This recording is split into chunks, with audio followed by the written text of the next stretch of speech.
aí, pessoal, beleza? E hoje nós iremos ter uma aula sobre os aspectos climáticos mundiais. Você já deve ter se perguntado, por que ocorre furacão? Por que a minha cidade é mais fria que a outra? Por que existe seca no Nordeste brasileiro? Por que existe o deserto do Saara? Tudo isso você vai visualizar nessa aula. E para tal nós devemos então entender o que é a atmosfera. O estudo da atmosfera se faz importante no sentido de que a atmosfera é quem determina as características climáticas de um determinado local. É na atmosfera que acontecem os fenômenos climáticos. Então, ela se torna importante para o nosso estudo. Sobre a composição da atmosfera, vale lembrar que ela é composta basicamente de... Você está me respondendo aí, por acaso, que é oxigênio? 78% da atmosfera é composto de nitrogênio. E o restante, no caso 21%, nós temos de oxigênio e 1% de outros gases que nós temos na atmosfera. Se a atmosfera ela possuísse mais oxigênio, o que aconteceria com a atmosfera? No caso, ia ser melhor para a gente? Pô, mais oxigênio, vou respirar mais, que bom, que maravilha. O que você acha sobre isso? Hein? Olha, se acontecesse um aumento de quantidade de oxigênio na atmosfera, a nossa atmosfera seria altamente combustível, porque o oxigênio, como a gente sabe, ele é um combustível. Quando vez, por exemplo, quando tu faz fogo, tá fazendo foguinho lá, o que tu faz para o fogo queimar mais rápido? Tu vai lá e assopra o fogo, ou abana o fogo, ou seja, no sentido de oxigenar esse fogo. A partir do momento que tu isola ele e tira o oxigênio, ele se apaga. Então, o valor de 21% é o que mantém a nossa atmosfera sem, digamos assim, ter grandes queimas. Se nós tivéssemos valores maiores, consequentemente, haveria muita combustão no nosso sistema. Ok, pessoal? E agora nós vamos entender, então, um pouco mais sobre as camadas da atmosfera quanto à temperatura. Quanto à temperatura, nós temos, então, uma classificação da atmosfera em camadas. No caso, 4 camadas. Que aí, no caso, o que eles fazem? E a gente pega, então, essa classificação e faz o seguinte. Olha, nessa camada, a temperatura aumenta conforme a altitude. Na outra camada, a temperatura diminui conforme a altitude. Aí, na outra, a temperatura aumenta conforme a altitude.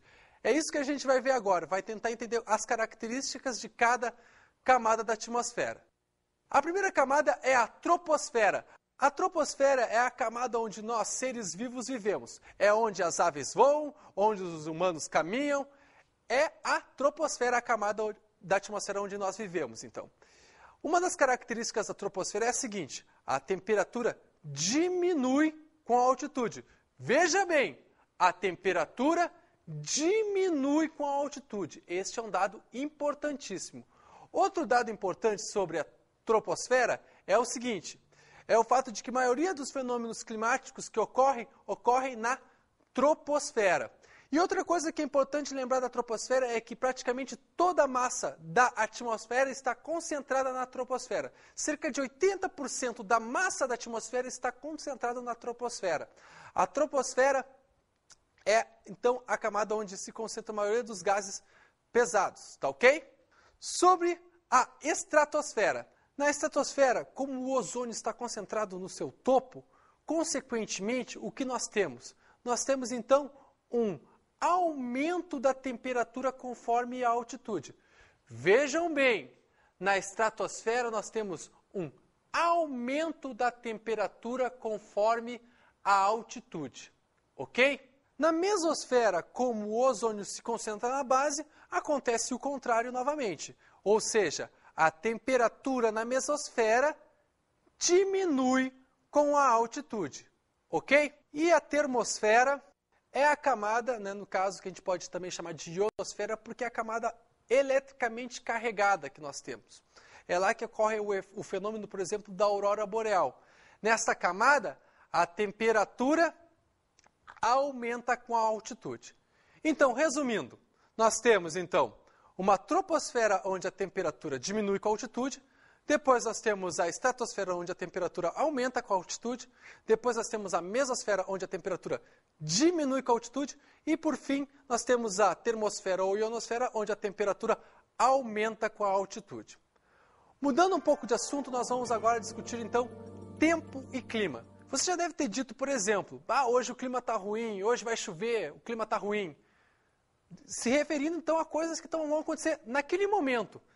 Mas na verdade, existe uma diferença entre tempo meteorológico e clima.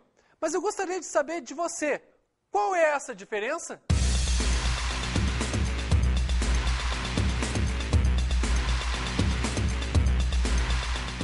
Eu sei. Para mim, clima tem que ser bom e tempo meteorológico, chuva e frio muito ruim. Olha o verão, que beleza. Clima é a temperatura que passa, frio, calor. É o estado da química. Eu não sei. Não tenho ideia. Eu acredito que seja igual. Sério? Clima, tem vários tipos de clima. Sim. Tempo, acredito que seja o tempo, se vai chover ou não. Você concorda com ela? Claro. Clima, eu acho, pelo menos, que clima, mano, é aquela parada, tipo, como é que tá o dia e tal. E tempo meteorológico, sei lá, deve ser outra coisa. Eu sou apaixonada pelo verão. Esse sol maravilhoso aqui, eu adoro. Nada de inverno? Nada de inverno. Seria, vamos dizer, um dia de chuva, o dia que está quente, sol, a mudança de tempo. E agora eu já confundi clima com tempo, né? Meu Deus. Clima pode ser uma fase da estação, do tempo. Vocês faltaram a aula ou mataram a aula? Eu acho que eu esqueci, realmente. Minha memória é um pouco curta. Clima é um estado permanente do ambiente e tempo é um estado momentâneo. Por exemplo, agora o tempo está nublado. O clima, no caso da região sul, é subtropical. Eu acho que o pessoal anda meio confuso, não está sabendo separar o que é tempo meteorológico e clima. Tempo meteorológico é o seguinte, são as condições num determinado ponto. Por exemplo, maior umidade, tendência para chuva, menor umidade, tendência para seco. Já clima é relativo, no caso, a uma sequência de tempos meteorológicos. Por exemplo, num determinado ponto, chove todo mês de agosto, dezembro, novembro, outubro. O que acontece? Aí tu está criando uma condição climática. Naquele período é um período de chuvas. Então, tu tem uma sequência de tempos meteorológicos que determinam esse clima. Tá ok? Então, digamos assim, o tempo meteorológico é uma coisa mais imediata e o clima, no caso, é vamos botar aqui, entre aspas, um coletivo de tempos meteorológicos. Os elementos do clima são aqueles que acabam constituindo os tipos climáticos. Por exemplo, quando a gente vai fazer lá a classificação para clima equatorial, a gente vai levar em conta questões relativas à temperatura, umidade, pressão e assim por diante, tá ok? Então esses são os elementos que constituem o clima. O elemento, um dos mais importantes, é a temperatura do ar. É aquela que, então, se um clima é mais quente, um clima é mais frio. Então a temperatura do ar, ela pode variar segundo alguns fatores, mas ela é um elemento importantíssimo na constituição do clima. Um outro elemento a ser considerado é a umidade, ou seja, a quantidade de água que nós temos no ar. Essa água normalmente está em vapor, tá ok? E normalmente, então, quando nós temos quanto maior a presença desse vapor d'água no ar, consequentemente, maior a umidade. Por exemplo, em locais equatoriais, essa umidade é muito grande e, consequentemente, a gente tem grande presença das chuvas. Por exemplo, já em Brasília, acontece o contrário. A umidade relativa do ar ela é muito pequena. Consequentemente, gera um período seco. Então, nós temos essas diferenças relativas à umidade do ar, e a umidade do ar é um elemento importante na constituição do clima. Aprofundando um pouco mais sobre a umidade, a gente tem que entender, então, um pouco os tipos de chuva. Quanto aos tipos de chuva, é importante lembrar o seguinte. Então, nós temos 3 tipos. As chuvas orográficas, as chuvas frontais e as chuvas convectivas. Chamando a atenção a essa última, as chuvas convectivas é aquele ciclo da chuva, onde uma gotinha cai, e aí um dia ela evapora e vira nuvem, e ela cai na água e forma nuvem de novo, e assim, aquele ciclo da água que a gente ouve nas escolas de primeira série à terceira série. Então, esse é o tipo de chuva convectiva, é o ciclo da água. Agora, quanto às chuvas, por exemplo, orográficas, como é que são as chuvas orográficas? A frente está vindo com umidade e encontra uma barreira, que pode ser um morro. Aí o que acontece? Quando a frente está vindo com umidade, encontra o morro, ela se eleva, né, porque ela não vai ultrapassar, né, então ela tem que se elevar. Se elevou, e o que aconteceu? Quando se elevou, perdeu temperatura, né, porque a temperatura diminui com a altitude. Perdendo temperatura, o que acontece com ela? Ela condensa e chove. Tá, ok? Então, esse tipo é o tipo de chuva que a gente chama de chuvas orográficas. Tá, ok? E o outro tipo de chuva, que é o chuva frontal, é o seguinte. Chega uma massa de ar quente, úmida, e uma massa de ar frio e úmido. Elas se encontram. E o que acontece? Qual dessas massas de ar ela é mais densa? A fria, né, pessoal? Pô, quanto mais frio o ar, mais denso. Então, a massa de ar frio mais densa fica embaixo, empurrando a massa de ar quente para o topo. E, consequentemente, quando essa massa de ar quente sobe com umidade, ela resfria, condensa e chove. Tá, ok? Então, esse é o tipo de chuva chamado frontal. Um outro elemento que nós devemos considerar nos estudos de clima é a pressão. Sobre a pressão, o que nós devemos lembrar? Que a pressão, na verdade, é a força que o ar atua sobre a superfície. Então, nós temos um ponto onde existem altas pressões, ou seja, ar que desce pressionando a superfície, e nós temos os pontos de baixa pressão, que são pontos onde o ar ascende e, digamos assim, consequentemente exercendo pouca pressão sobre a superfície terrestre. Então, lembrando então, alta pressão, ar descendente. Baixa pressão, ar ascendente. Massas de ar e circulação geral da atmosfera. A rotação terrestre, ela ocorre de oeste para leste. Consequentemente, o que acontece com o ar? O ar, ele tende a ir na direção contrária. Então, é por isso que os ventos, nesse ponto, eles vão nessa direção. Aqui nesse ponto onde nós estamos marcando, e eu marquei como Z-City, que é a zona de convergência intertropical, nós temos um ponto de baixa pressão, ou seja, o ar está se encontrando aqui e está ascendendo, ou seja, está subindo para a grande altitude. Este ar, parte migra para o polo e parte migra para uma latitude aproximadamente de 30 graus. Então, no polo e no 30 graus nós temos um ponto de descendência de ar. E nos pontos de descendência de ar, o que acontece? Acontece, então, alta pressão. Normalmente, o que a gente pode dizer é o seguinte, que nas altas pressões nós temos, então, divergência de ar. E nas baixas pressões nós temos a convergência do ar. Ok, pessoal? Neste ponto chamado zona de convergência intertropical e nesse ponto aqui, que é um ponto aproximadamente a 60 graus, nós temos os pontos de convergência de ar. Essa convergência, ou seja, essa ascensão de ar, está ligada ao quê? Está ligada à temperatura. Lembre que na área próxima ao Equador é a área que, consequentemente, tem maior insolação e, consequentemente, tem maior temperatura. Com a temperatura, o que acontece com o ar? O ar consegue encontrar condições para subir. Do contrário, acontece no polo. Como o ar é muito frio no polo, a tendência do ar é descer. Agora, como é que nós temos um ponto a 60 graus onde o ar ascende? Muito simples.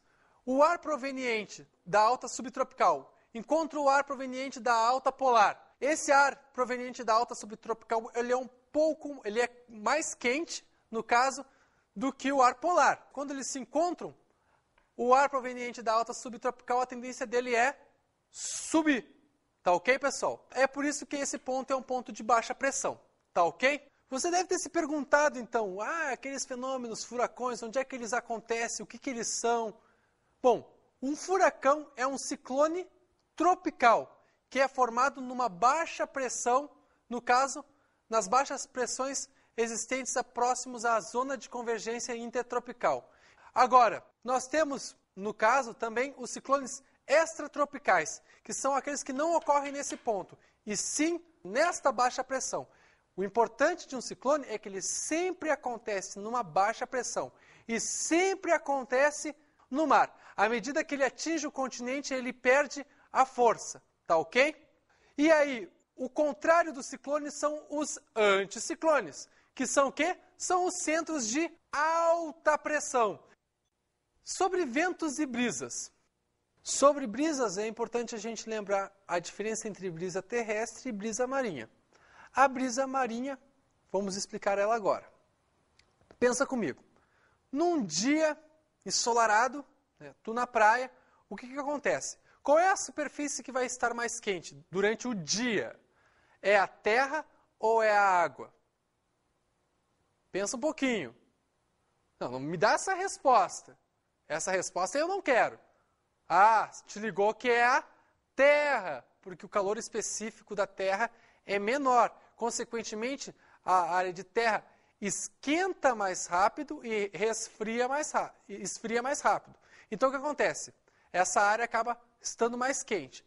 Então, onde é que o ar vai encontrar condições para ascender, ou seja, para subir? Na terra. Então, o ar sobe na terra e aí ele migra em direção ao mar. Quando ele encontra o mar, ele diminui a temperatura e faz com que ele desça. Quando ele desceu, ele vai voltar para a terra. Então, a brisa marinha acontece durante o dia, tá ok? Durante a noite, o que acontece? Qual é o mais quente? A água, porque a água esquenta mais devagar, mas esfria mais devagar também. Consequentemente, então, logo a terra resfria, né, quando acaba o dia, e consequentemente a água mantém a temperatura. Então, na água fica mais quente, o que acontece? O ar acende na água, e aí ele vai procurar uma temperatura mais fria na terra. E aí, quando ele encontra essa temperatura mais fria, ele desce. Quando ele desceu, a tendência dele é migrar para a água, pois a água está mais quente. Então, aí nós temos um movimento que vai da terra para o mar, e consequentemente nós temos a brisa terrestre. Tá ok?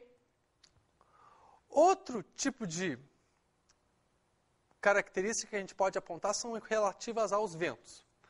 Vamos falar então agora de ventos alísios.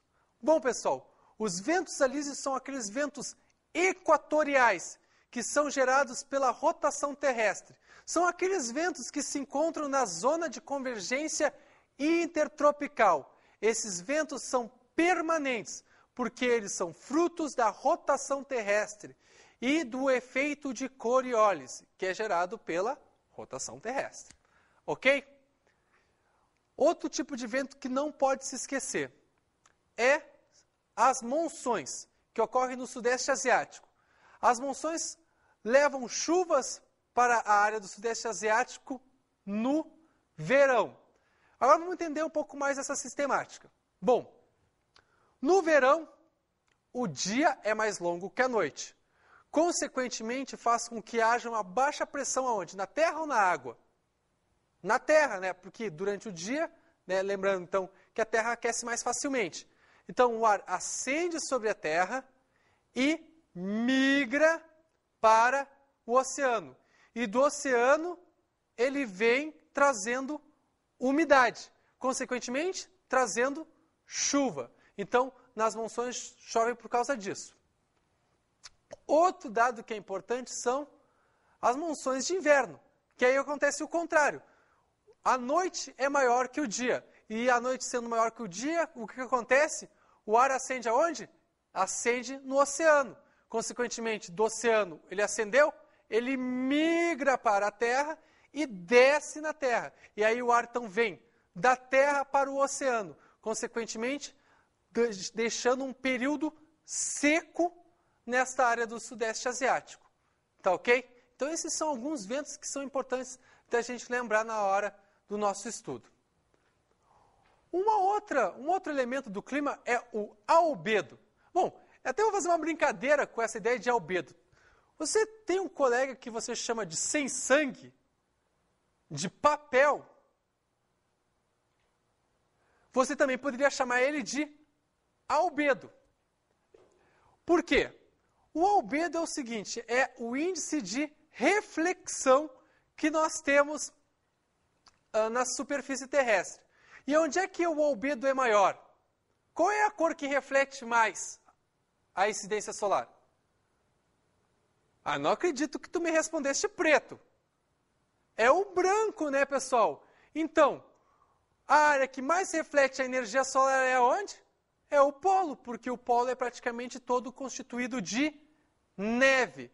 Então, o albedo, na verdade, está relativizado com a ideia de branco, tá ok? E onde é que nós temos branco? É nos polos. Então, agora nós vamos estudar os fatores do clima, ou seja, aqueles que podem alterar a dinâmica dos elementos climáticos que nós estudamos. O primeiro fator do clima que nós vamos falar é a latitude. Pessoal, pensa comigo. Quanto maior a latitude, menor ou maior a temperatura? Quem respondeu que menor a temperatura respondeu correto. Pensa que a latitude 0 é o Equador, ou seja, uma área quente. E aí, então, consequentemente, a maior latitude, que é 90 graus, está no polo. Então, quanto maior for a latitude, menor será a temperatura. Tá ok? Quanto ao fator altitude. Quanto ao fator altitude, cabe salientar o seguinte. Quanto mais alto formos, no caso em relação ao nível do mar, menor vai ser a temperatura e menor vai ser a pressão atmosférica. Tá ok, pessoal? Por quê? Porque a quantidade de ar é maior na superfície do que nas áreas mais altas. O fator continentalidade e maritimidade. Bom, nas áreas mais continentais, nós temos as maiores amplitudes térmicas, pois a Terra esfria e esquenta mais rápido. Consequentemente, nas áreas que estão mais próximas ao mar, nós temos uma amplitude térmica baixa. Por quê? Porque a água vai fazer com que não haja um aquecimento muito grande, mas também não haja um resfriamento muito grande. Quanto às correntes marinhas, pessoal, quanto às correntes marinhas, tu tem que lembrar o seguinte, que as correntes marinhas, elas são importantes no seguinte sentido. Nós temos correntes marinhas que são frias e nós temos correntes marítimas que são quentes. As correntes marinhas quentes normalmente estão associadas às áreas das costas leste dos continentes. E, consequentemente, as correntes frias estão associadas às costas oeste dos continentes. Então, toda a costa oeste de um continente normalmente está associada a ela uma corrente fria. Toda a costa leste normalmente está associada a ela uma corrente quente. As correntes marinhas têm tamanha importância que acabam gerando desertos nos locais onde nós temos correntes marinhas frias. Por quê? Porque não consegue ter a ascensão da umidade devido à pouca temperatura. Tá ok? Um outro fator é a vegetação. A vegetação vai fazer com que a umidade nas áreas vegetadas seja maior do que nas áreas com pouca vegetação. Tá ok, pessoal? Então tem que lembrar esse fator. Vegetação está relacionada diretamente com a umidade. E o relevo? Como é que o relevo pode ditar a questão do clima? Bom, tu tem que pensar até naquela ideia das chuvas orográficas. Tu viu ali, né, que o relevo influi, por exemplo, para a formação de chuvas. Por exemplo, uma área íngreme pode gerar uma barreira que vai fazer com que haja uma evaporação forçada de uma massa de ar. Tá ok? E há uma consequente condensação. E fatores cósmicos? Por exemplo, se nós modificarmos a inclinação do eixo da Terra, mudarmos, por exemplo, a excentricidade da elíptica, ou mudarmos, por exemplo, o ponto de afélio e periélio, consequentemente nós mudaremos também a temperatura e outros fatores de pressão também na Terra. Então, é importante esse fator que é o fator cósmico. E agora nós vamos então para os tipos climáticos e climatogramas. O clima tropical. O clima tropical é um clima onde nós temos uma amplitude térmica mediana e chuvas num determinado período do ano. Ou seja, nós temos 6 meses de chuva e 6 meses de seca. Normalmente é a seguinte lógica. Nós temos no verão um período chuvoso e quente e no inverno um período seco, mas com clima ameno. Já no clima mediterrâneo, nós temos a seguinte questão. Nós temos um clima seco com uma grande amplitude térmica, tá ok? Clima desértico. Não é aquela coisa só calor. Para determinar um clima desértico, tem que pensar em pouca chuva. Agora, uma coisa que poucas pessoas sabem é que um clima desértico normalmente é um clima que possui grande amplitude térmica, seja diária, seja anual. Ou seja, possui sim temperaturas frias. Num clima frio, o que acontece? Um clima frio é um clima onde nós temos uma precipitação boa, mas também uma amplitude térmica considerável. Só que as temperaturas dificilmente atingem valores superiores a 22 graus centígrados. Clima glacial ou polar. Este é um clima seco também, pessoal, porque o tipo de precipitação que nós temos não é em forma de chuva, e sim na forma de neve. Então, um clima glacial ou polar normalmente tem um climatograma que nós vamos acompanhar aqui. Explicando um pouco sobre climatogramas, é importante lembrar o seguinte, que esses quadradinhos, quando são preenchidos, se referem, no caso, a chuva. E essa linha vermelha aqui, no caso, se refere à temperatura. Então, tu vê que existe uma amplitude térmica, mas existe muito pouca precipitação. Sobre o clima temperado, vamos acompanhar aqui o climatograma. Olha aqui, ó. Aqui já nós temos a presença de chuvas, principalmente concentradas nos meses, do caso do meio do ano, né? E aí o que acontece? Nós temos a temperatura que se eleva também no meio do ano. Pessoal, isso nos faz deduzir o quê? Que essa aqui é uma cidade que está no hemisfério norte ou no hemisfério sul? No hemisfério norte, porque, olha, para ter aumento de temperatura, tu vai ter que ter, então, aqui um período de verão, tá ok? Então, você considera aqui que existe uma amplitude térmica a ser considerada e também, ó, um período um pouco mais seco e um período um pouco mais chuvoso. O período seco está associado ao inverno e o período chuvoso está associado ao verão. Vamos para o outro clima, que é o clima subtropical. Quanto ao clima subtropical, cabe lembrar o seguinte, então.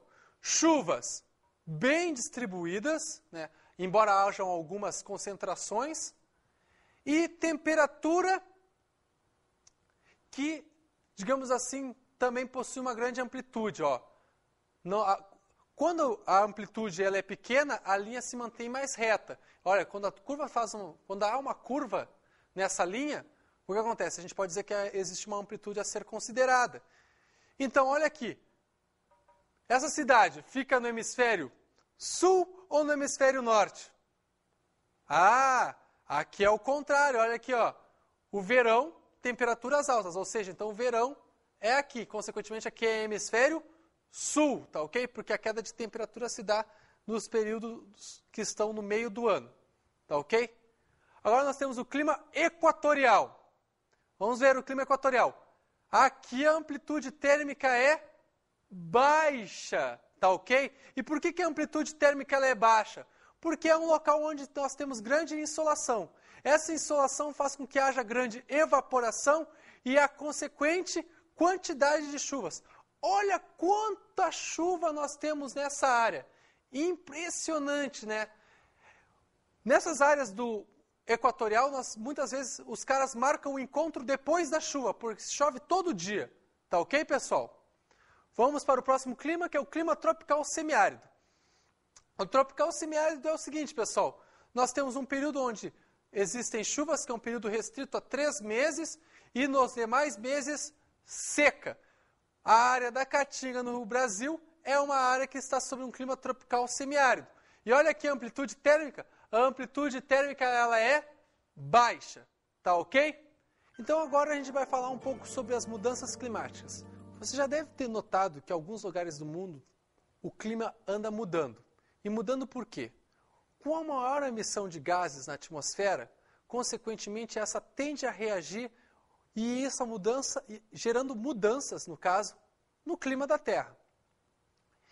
Mas, questões relativas a efeito estufa, ilhas de calor, inversão térmica, entre outros, nós vamos abordar numa aula de problemas ambientais. Eu quero chamar a atenção aqui o El Niño e o Laninha. Sobre o El Niño, vale lembrar o seguinte, os alísios, eles diminuem. Os alísios são aqueles ventos na área equatorial. Eles diminuindo, o que acontece? A água, digamos assim, no Pacífico fica um pouco mais parada. Vou botar esse parada entre aspas. Consequentemente, a água parada esquenta mais rapidamente.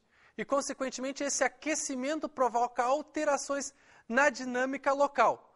Por exemplo, na área próxima ao Peru, nós temos uma característica de corrente fria. Afinal, é a costa oeste da América do Sul. Só que com o El Niño, o que acaba acontecendo? Acaba acontecendo que há um aquecimento daquela água, modificando, então, toda uma circulação de ar naquele local. Tá ok? Gerando naquele local, então, um ponto de baixa pressão naquele ponto que era antes de alta pressão. Consequentemente, isso também gera problemas na economia local. Por quê? Naquele local, por exemplo, o Peru, é um país que vive muito da base do peixe. O peixe, ele normalmente prefere águas mais frias, porque nas águas mais frias, nós temos um maior número de oxigênio dissolvido. E, com o aquecimento da água, então, consequentemente, esse oxigênio dissolvido acaba não existindo e, consequentemente, há uma diminuição nos peixes. E, consequentemente, afeta-se a economia no Peru. E o Laninha? O que é o Laninha? O Laninha é o contrário. É um aumento nos ventos do Pacífico, ou seja, a água se torna mais turbulenta e, consequentemente, a água que estava em profundidade consegue ascender. E, consequentemente, há um resfriamento do Pacífico. E aí, originando efeitos contrários na região. Tá ok? Agora, nós vamos então para as nossas dicas de estudo.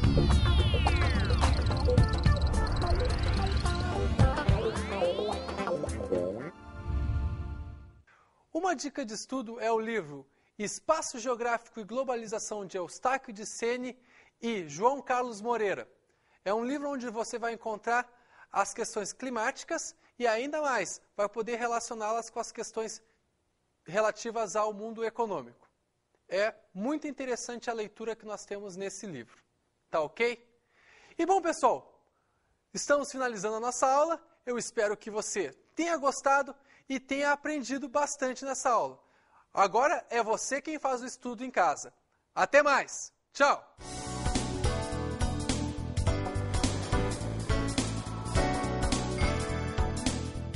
Na aula de hoje, estudamos os aspectos climáticos mundiais. Vimos os elementos e fatores do clima. Nós vimos que a temperatura diminui com a latitude e também diminui com a altitude. E lembramos também que a pressão diminui com a altitude. Aprendemos os tipos climáticos e os climatogramas. Que para classificarmos o clima devemos levar em consideração a temperatura e a precipitação ao longo do ano. Bons estudos!